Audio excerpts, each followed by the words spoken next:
సర్వోన్నతుడును సర్వాధికారి అయిన దేవుని పేరట మీ అందరికీ శుభాభివందనములు తెలియజేసుకుంటున్నాను.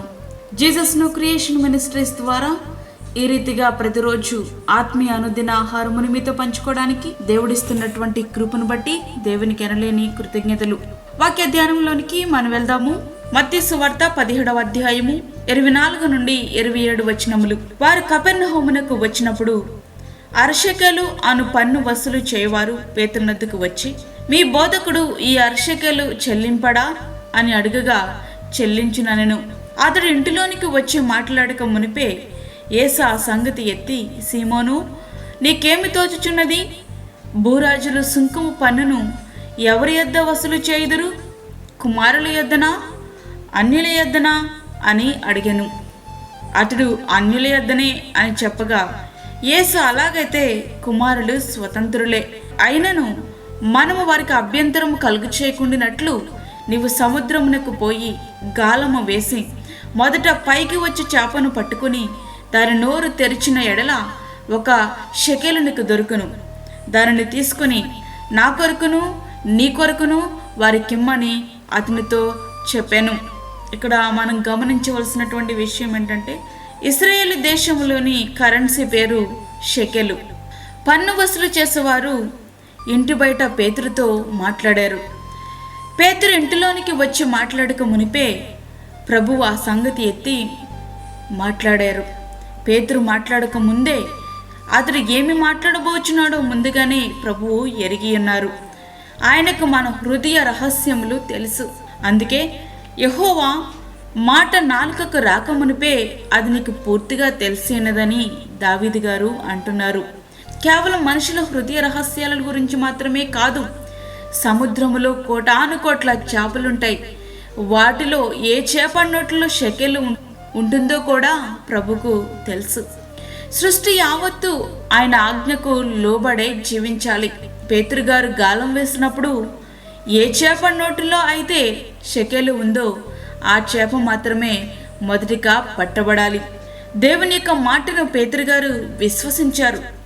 గాలం వేయగా వచ్చిన మొదటి చేప నోటిలో షెకెలు ఉందని ప్రభువు చెబితే మనమైతే ఎన్ని ప్రశ్నలు అడిగేవాళ్ళమో కదా.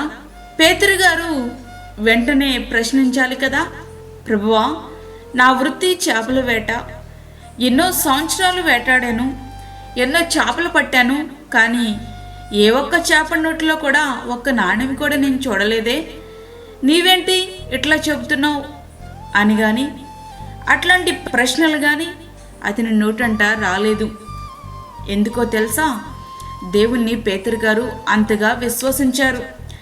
గాలము తీసుకొని సముద్రానికి పరిగెత్తారు పేతురు గారు. గాలం వేయగా మొదటి చేప నోటిని తెరిచి చూస్తే అతని ఆనందానికి అవధుల్లేవు. ఆ చేప నోట్లో షెకెలు ఉంది. ప్రభుని స్తుతించకుండా ఎట్లా ఉండగలడు?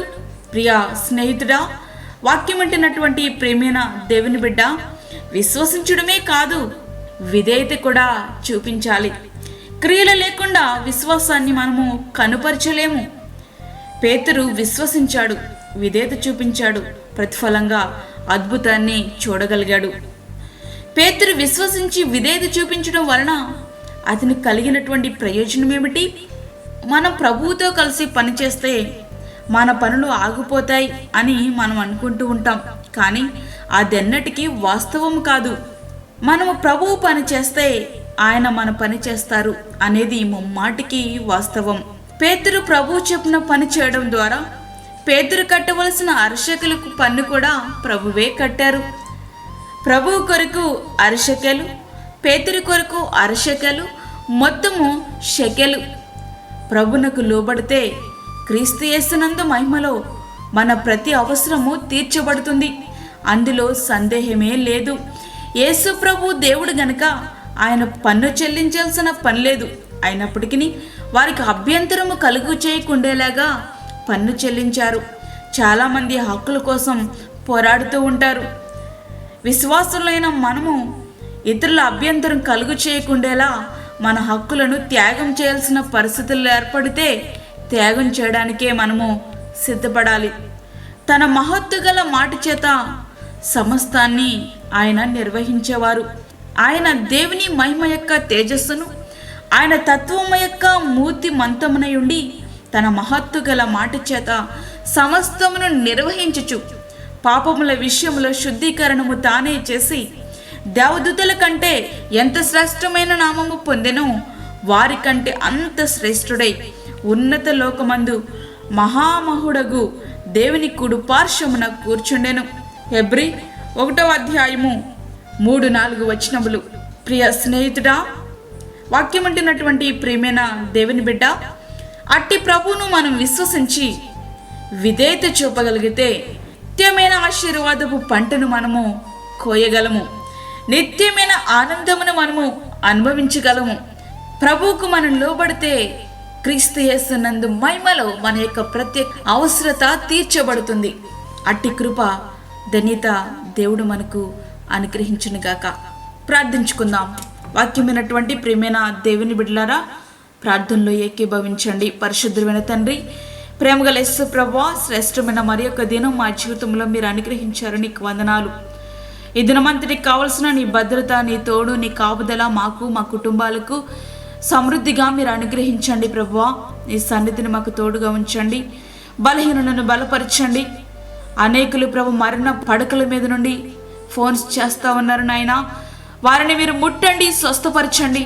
నీ గాయపడిన హస్తము క్రిందికి వారిని మీరు తీసుకుని రండి. ప్రభా, మీరు పొందిన దెబ్బలు మేము జ్ఞాపకం చేసుకొంచుండగా నీ అమూల్యమైన రక్తమును వారిని మీద ప్రోక్షించి మీరు ముట్టి స్వస్థపరచండి. అదేవిధంగా బలహీనులను బలపరచండి. గర్భిణీ స్త్రీలను, చంటి బిడ్డలను మీరు జ్ఞాపకం చేసుకోనండి. అప్పుల బాధలతో ఇబ్బంది పడుచుండి బిడ్డల యొక్క అవసరతలు మీరు తీర్చండి. గర్భఫలము లేని బిడ్డలకు గర్భఫలము దయచేయండి. మా యొక్క అధికారులను, నాయకులను మీరు జ్ఞాపకం చేసుకోనండి. నీతి న్యాయములతో వారి పరిపాలించుటకు సహాయం చేయండి. దూరదేశంలో ఉండి వాక్యముటిన నీ బిడ్డలకు కావలసినటువంటి నీ కృపను దయచేయండి. ప్రభువా, వారికి నీ సన్నిధిని తోడుగా ఉంచండి. ఈ దినమంతా నీ సన్నిధిని మీరు మాతో ఉంచి, మాకు కదే హోవా, మాకు కాదు సమస్తమై మా ప్రభావం మీకే ఆరోపించుకుంటూ యేసు పరిశుద్ధ నామమున అడిగి వేడుకుంటున్నాము తండ్రి. ఆమేన్. ఈ యొక్క వర్తమానములు మీ బంధువులకు, మీ స్నేహితులకు షేర్ చేయండి. దేవుని పనిలో మీరు కూడా పాలిభాగస్తులు కండి. అదేవిధంగా మీ ప్రార్థన అవసరతలు మాకు తెలియచేయండి. మా ఫోన్ నెంబర్ 9177377559. దేవుడు మిమ్మును, మీ కుటుంబమును దీవించునుగాక. ఆమేన్. దేవుని సేవలో మీ సహోదరి అన్నామణి సాల్మన్. మా ఛానల్ని సబ్స్క్రైబ్ చేయండి, షేర్ చేయండి, లైక్ చేయండి. దేవుడు మిమ్మల్ని దీవించునుగాక. ఆమేన్.